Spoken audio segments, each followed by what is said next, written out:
Graça e paz, irmãos. Amém? Vamos começar nosso estudo, irmãos. Nessa hora, vamos começar orando. Na verdade, nós vamos diminuir o tempo de culto para meia hora. Nós não vamos ter o nosso tempo de louvor. Na oração, a gente também já está fazendo com meia hora. Domingo, sábado, melhor dizendo, nós vamos começar 18h30 para terminar 19h30. Para os irmãos ter 30 minutos para circular na rua. No domingo nós vamos fazer os 2 cultos de manhã, para poder a gente não andar mais de uma vez na rua, né, para culto. Vamos ler o nosso texto, queridos, hoje, o nosso estudo. 2 Samuel, capítulo 15. 2 Samuel, capítulo 15, vai trazer o relato, né, do início da revolta de Absalão contra o seu pai, o rei Davi. Diz assim: depois disso, Absalão fez aparelhar para si um carro e cavalos e 50 homens que corressem diante dele. Levantando-se Absalão pela manhã, parava ao lado do caminho da porta. E todo homem que tinha alguma demanda para vir ao rei a juízo, Absalão chamava a si e lhe dizia: de que cidade és tu? Respondendo ele: de tal tribo é o teu servo. Absalão lhe dizia: olha, a tua causa é boa e reta, mas não tens quem te ouça da parte do rei. Dizia mais Absalão: ah, quem me dera ser juiz na terra, para que viesse a mim todo homem que tivesse demanda ou questão, para que lhe fizesse justiça. Também, quando alguém se chegava a ele para fazer-lhe reverência, ele estendia a mão, o pegava e o beijava. Desta maneira, fazia Absalão a todo Israel que vinha ao rei para juízo, e assim furtava Absalão o coração dos homens de Israel. Ao cabo de 4 anos, Absalão disse ao rei: deixa-me ir pagar em Hebrom o meu voto que fiz ao Senhor. Enquanto morava em Jesur, na Síria, fez o teu servo um voto, dizendo: se o Senhor me fizer tornar a Jerusalém, servirei ao Senhor. Disse-lhe o rei: vai em paz. E ele levantou-se e foi para Hebrom. Enviou Absalão espias por todas as tribos de Israel, dizendo: quando ouvides o som das trombetas, direis: Absalão reina em Hebrom. De Jerusalém foram com Absalão 200 homens convidados, porém iam na sua simplicidade, pois nada sabiam desse negócio. Também Absalão mandou vir Aitofel, o gilonita do conselho de Davi, à sua cidade de Giló, enquanto ele oferecia os seus sacrifícios. E a conspiração se fortificava e crescia em número o povo que tomava o partido de Absalão. Veio um mensageiro e disse a Davi: o coração de todo Israel segue Absalão. Então disse Davi a todos os seus servos que estavam com ele em Jerusalém: levantai-vos e fujamos, porque não poderemos escapar de Absalão. Dai-vos pressa a sair, para que não se apresse ele e nos alcance e lance sobre nós algum mal e fira a cidade ao fio da espada.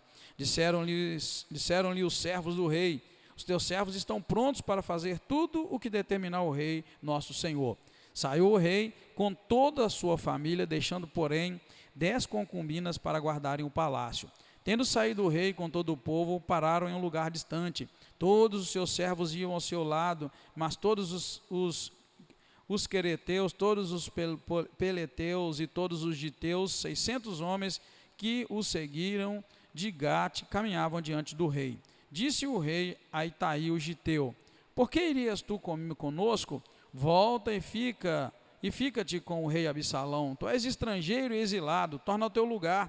Ontem vieste e te levaria eu hoje conosco a vaguear, quando eu mesmo não sei para onde vou? Volta e leva contigo os teus irmãos. A misericórdia e a fidelidade sejam contigo. Respondeu, porém, Itai ao rei: tão certo como vive o Senhor e como vive o rei meu senhor, no lugar em que estiver o rei meu senhor, seja para a morte, seja para a vida, aí certamente estará também o teu servo. Então disse Davi a Itai: vem e passa adiante. Assim passou Itai o giteu, todos os seus homens e todas as crianças que estavam com ele. Toda a terra chorava em alta voz, enquanto todo o povo passava. O rei atravessou o vale de Cedron e todo o povo caminhava na direção do deserto.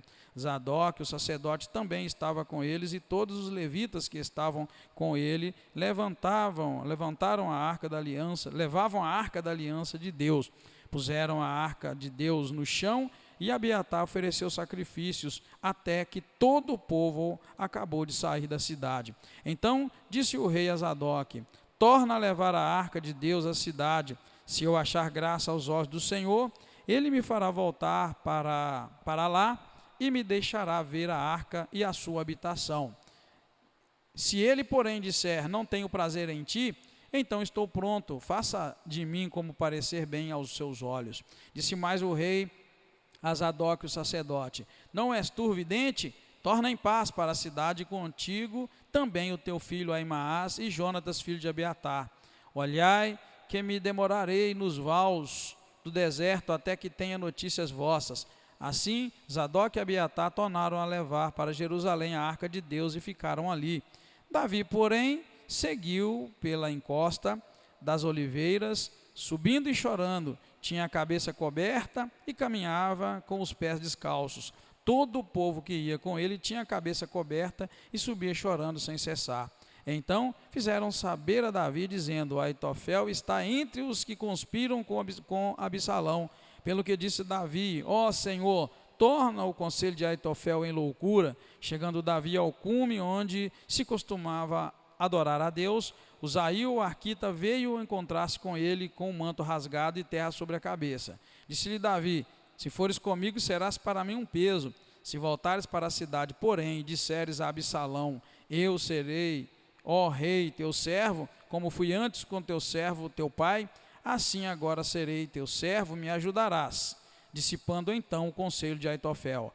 Então, não estão ali contigo os sacerdotes Zadok e Abiatar? Portanto, tudo o que ouvires no palácio do rei, farás saber a esses sacerdotes. Então, estão também ali com eles os teus 2 filhos, Ahimaás, filho de Zadok, e Jonatas, filho de Abiatar. Por meio deles, me mandareis notícia de todas as coisas que ouvirdes. Assim, Uzaí, amigo de Davi, veio para a cidade de Absalão, entrou em Jerusalém. Oremos. Muito obrigado, Deus, te agradeço por esta oportunidade. Que o teu Espírito nos ajude, Deus, a meditar na tua palavra, para que possamos sair daqui edificados. Obrigado mais uma vez, nós te agradecemos, em nome do Senhor Jesus Cristo. Amém. Pode sentar, queridos. Capítulo 15, como eu disse, é o início, na verdade, da revolta, de Absalão. Aqui está registrado, a forma como ele arquitetou toda essa tomada do reino, de Israel, O que acontece, que nós acabamos de ler? Que ele, numa vigorosa campanha de 4 anos, ele conseguiu ganhar a lealdade das tribos de Israel. A forma como ele fez isso, irmão, é muito sutil, Ele agiu de muita sutileza. Na verdade, o texto chega a registrar que durante 4 anos ele fez esse trabalho, E fez um trabalho, de certa forma, bem feito, porque ele alcançou o alvo dele, ele alcançou o que ele queria, Olha o que ele fazia, a partir do versículo 2 está registrado.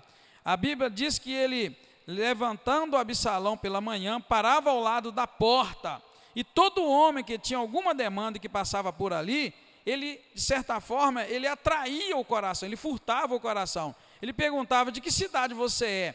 A pessoa respondia. E aí ele dizia: a tua causa é boa e é reta, mas não tem ninguém da parte do rei que te ouça. Olha que maldade. A pessoa estava indo, ele encontrava a pessoa e perguntava, a pessoa estava indo procurar algum julgamento, que era alguém do rei que deveria fazer.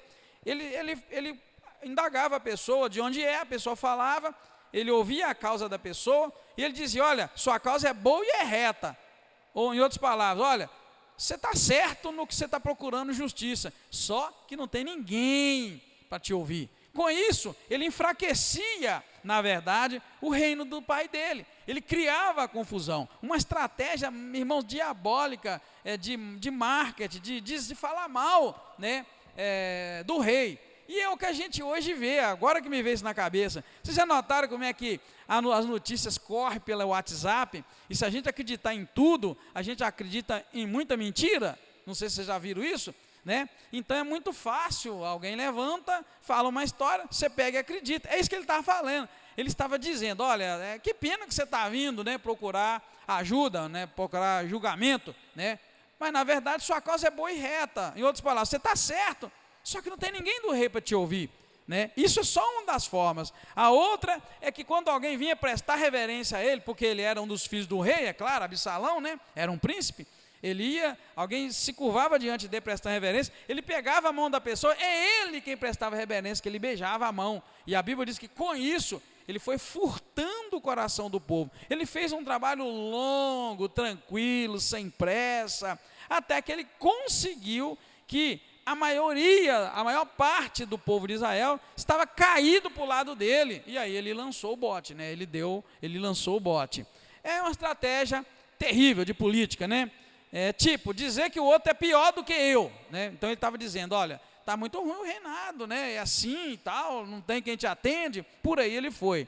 Mas vale a pena a gente guardar que durante 4 anos, irmãos, esses 4 anos aqui, o versículo 7, algumas traduções vão trazer 40 anos. É muito confuso. Se tiver alguém aí com o versículo 7 está falando 40, tem uma explicação que a Bíblia judaica, ela explica. Essa Bíblia nossa, João Ferreira já não explica. 40 anos, porque eles calculam, irmãos, que isso é 40 anos do reinado de Davi. Por isso que algumas traduções vai trazer. Alguém tem aí o versículo 7? Para ver se tem 40? Aqui na nossa fala 4. É mais aceito 4 anos, que a minha está assim. A sua está 40, Ninja? Pois é, a do Ninja está e a da Valdete. Então eu procurei saber, porque quando eu li na Bíblia de Israel, falou 40. Só que a Bíblia de Israel tem entre parênteses escrito, no 37º ano do reinado de Davi. Isso quer dizer que Davi reinava já há quase 40 anos, quando aconteceu o evento. Por isso que a tradução traz 40, mas não explica, aí fica confuso, né? Já a nossa traz 4 anos, porque eles calculam que já tinha passado 4 anos desde que esse menino fugiu de casa, quando ele saiu de casa, quando ele matou, né, o irmão dele. Então é essa a explicação, mas não preocupa, apesar que de 4 pular para 40 é muita coisa, então a gente fica preocupado, né? Mas então, irmãos, nesse tempo ele planeja lentamente uma rebelião contra o pai dele. Ele vai planejando, como eu disse, sem pressa. Ele vai fazendo um trabalho, né, minucioso, lento, né, devagarinho. E isso fica claro que era uma rebelião, até mesmo porque ele foi ali aliciando algumas pessoas, até sem as pessoas saber. É o caso de Aitofel. Ele foi fazendo uma armadilha, irmãos, tão terrível, que ele agregou junto dele pessoas do reino, Aitofel, sacerdotes, ele agregou sob uma falsa promessa, uma falsa conversa, e depois ele de fato lançou o bote. Tanto que o versículo 12 fala assim: também Absalão mandou vir Aitofel, o gilonita do conselho de Davi, à cidade de Giló, enquanto ele oferecia o seu sacrifício, está vendo? E a conspiração fortificava e crescia em número o povo que tomava partido de Absalão. Ele foi agregando o povo, foi trazendo, foi atraindo sob determinada promessa, né?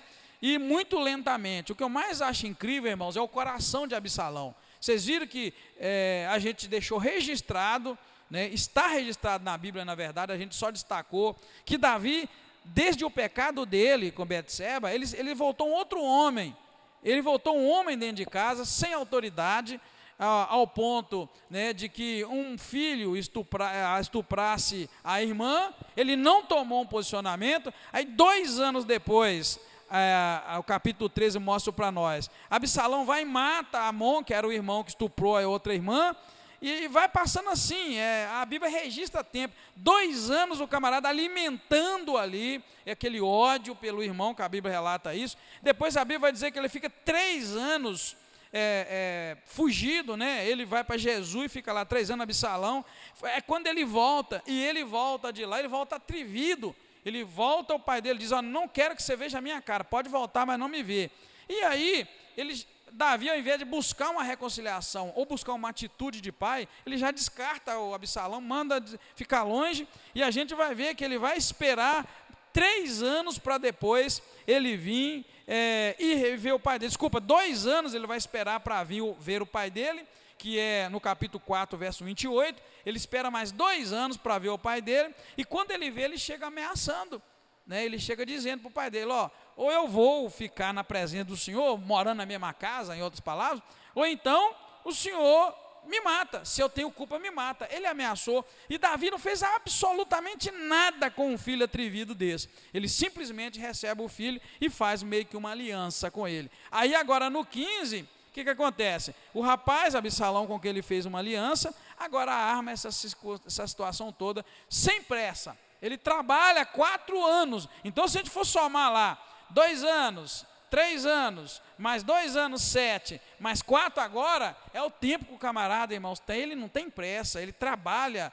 ele deixa que o ódio ou o pecado trabalhe no coração dele, para ele fazer o que ele pretende. Então ele planeja lentamente essa rebelião.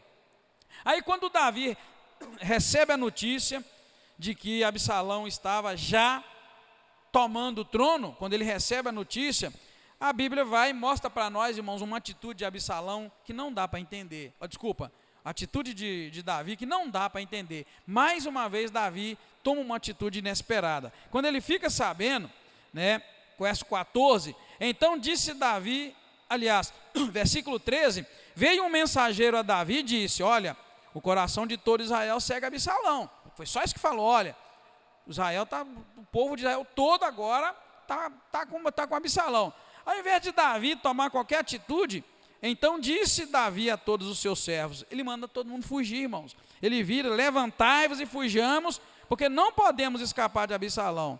Dai-vos pressa, né, para que ele não nos alcance, que se ele alcançar, o mal vai vir sobre nós, e ele vai passar a cidade toda ao fio da espada. E aí, o verso 15, os servos dele viram para ele e falam assim, os teus servos estão prontos para fazer tudo o que determinar o rei nosso Senhor. Olha bem, os servos dele falaram, rei, nós vamos fazer tudo que o senhor quiser. Em outras palavras, o servo estava dizendo o quê? Nós vamos fazer tudo. Nós também vamos lutar, rei, se você quiser. Nós morremos com o senhor, mas nós vamos lutar. Mas Davi não quer nem saber. Ele manda embora e sai todo mundo, irmãos. Toda a família dele deixa apenas 10 concubinas para trás, para cuidar das coisas, e a Bíblia mostra para nós que ele sai, e é uma saída vergonhosa, sai todo mundo a pé, às pressas, chorando, né? É uma saída vergonhosa, não é uma saída triunfante, é uma saída vergonhosa. Só que no caminho, ele vai encontrando, irmãos, com algumas pessoas, né, nessa fuga, ele vai encontrando um ou outro, que se junta a ele, pessoas fiéis, né, se juntam a ele, além dos que estavam com ele. Mas prestem atenção no versículo 15, quando os servos dele dizem, nós estamos prontos para fazer o que o Senhor determinar, ele determina a fuga, vamos embora, vamos fugir. Então já não é mais aquele Davi, como nós temos estudado, não é aquele Davi, irmãos, guerreiro, homem de guerra, homem que enfrenta, homem que confronta. É um Davi apático, um Davi que cede, um Davi que se entrega, vamos recuar. Agora Deus acaba pondo no meu coração uma questão muito séria que nós estamos vivendo hoje como igreja no Brasil. Você já notou que nem todos nós temos sido homens e mulheres corajosos que diante de decreto, diante de proibição, diante de ameaça, a gente recua para trás, e há uma discussão muito grande, irmãos, no grupo dos pastores, por exemplo, que tem pastor que não quer nem saber, vai fechar a igreja e não vai abrir, enfim. E aí eu quero até que você pense nisso, né, comparando com esse Davi que recua, esse Davi que treme, Davi que não tem coragem. O que vocês acham? A gente deve enfrentar, abrir, não abrir a igreja? Está vendo, querido? A gente precisa pensar nisso. Por exemplo, ontem nós fechamos porque não tinha decreto nenhum. O prefeito largou para falar sobre isso 18 horas. Eu estava no Instagram dele e no site procurando. Quando saiu, aí eu peguei e já mudei. Falei, opa, aí ele saiu lá que pode ter culto, então nós vamos ter culto. De ontem já não dava, saiu depois do horário do culto.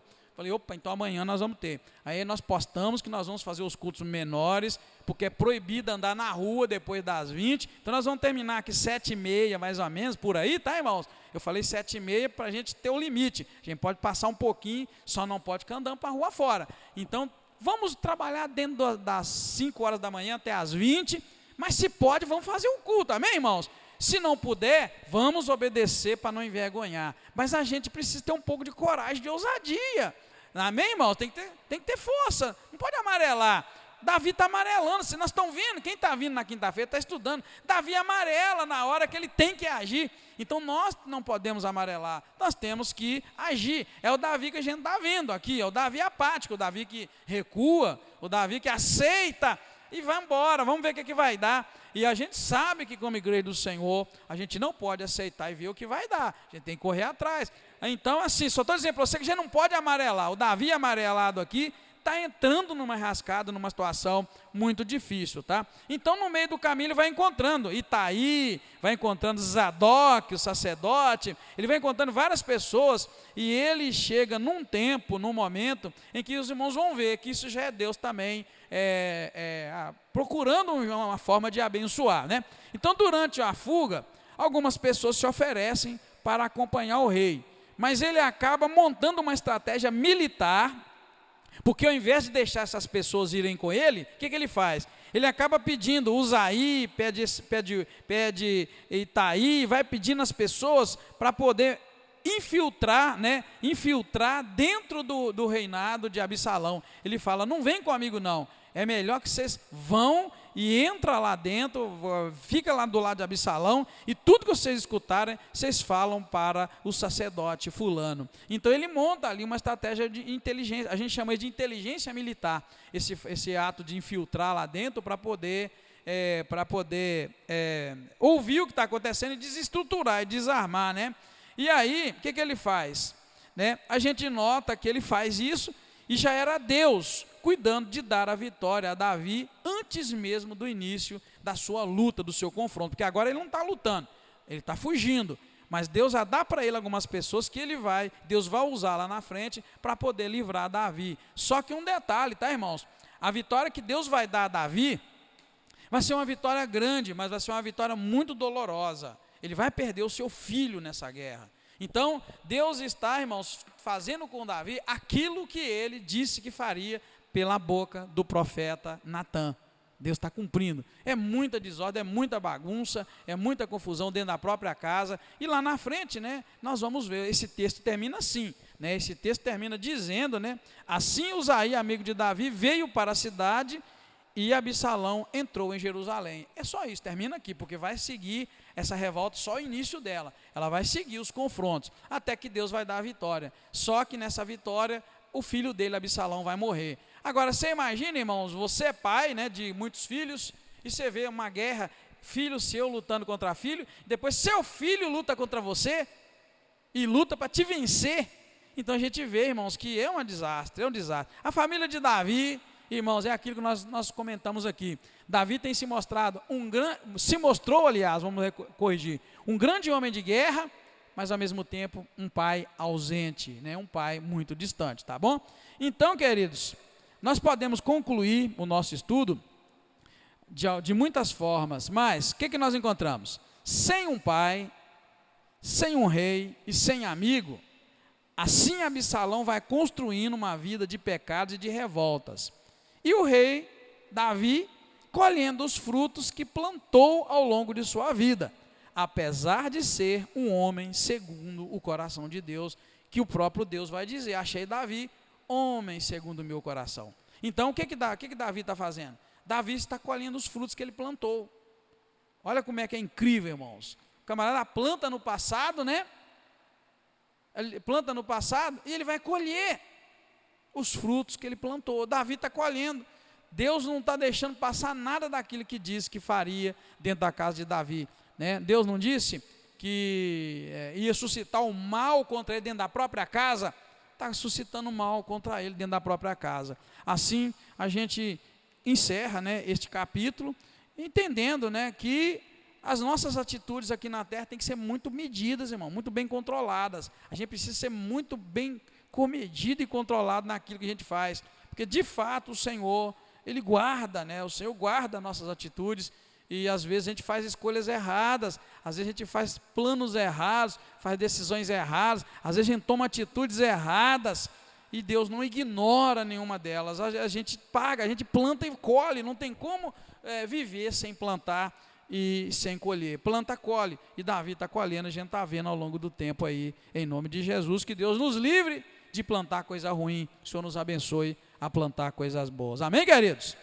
Vamos encerrar, porque já está dando lá 19h30, né? Muito obrigado, Deus, te agradeço por esta oportunidade, obrigado pela tua graça, tua proteção, aplica a tua palavra ao nosso coração, guarda os nossos irmãos, as nossas irmãs, livre de todo mal, e tenha misericórdia, Pai, que a nossa cidade respeite, meu Deus, o que as autoridades estão pedindo, que teu nome seja glorificado. Te agradeço, porque temos liberdade de culto na nossa cidade, grande é o teu nome, e nós queremos te agradecer por este privilégio. Muito obrigado mais uma vez, eu te peço agradecido, em nome do Senhor Jesus Cristo. Amém.